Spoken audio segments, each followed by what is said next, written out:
পৃথিবীতে এমন একটা জায়গা আছে যার নাম শুনলেই গা শিউরে উঠবে, ডোর টু হেল।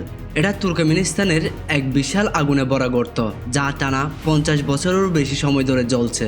1971 সালে বিজ্ঞানীরা ভুল করে মাটির নিচের গ্যাস ফিল্ড ভেঙে ফেলেছিলেন, আর এতে একটা বিশাল গর্ত তৈরি হয়। গ্যাস ছড়িয়ে পড়ার ভয় ছিল, তাই তারা ভেবেছিলেন আগুন লাগিয়ে দিলেই কয়েকদিনে নিভে যাবে। কিন্তু সেটা নিভবে তো দূরের কথা, আজও এই আগুন একবারের জন্যও বন্ধ হয়নি। আপনি যদি কাছে দাঁড়ান, তাপ এতই শক্তিশালী যে কয়েক মিটার দূর থেকেও আপনার মুখে আগুনের ঝাপটা লাগবে। রাতে আকাশ থেকে দেখলে পুরো জায়গাটা দেখাবে যেন মাটির ভেতরের একটা আগুনের গ্রহ লুকিয়ে আছে। আশেপাশে কোনো প্রাণী বাঁচে না, আর অনেক অভিযাত্রী এটাকে বলে পৃথিবীর আসল গেটওয়ে টু হেল। আশ্চর্যের ব্যাপার, এত ভয়ঙ্কর হওয়া সত্ত্বেও হাজার হাজার পর্যটক এখানে আসে, কারণ এমন আগুন, এমন দৃশ্য আপনি পৃথিবীর আর কোথাও দেখবেন না। সত্যি ডোর টু হেল এমন একটা জায়গা যা দেখে আপনি বুঝবেন প্রকৃতি ভুল করলে কতটা অবিশ্বাস্য কিছু তৈরি হতে পারে।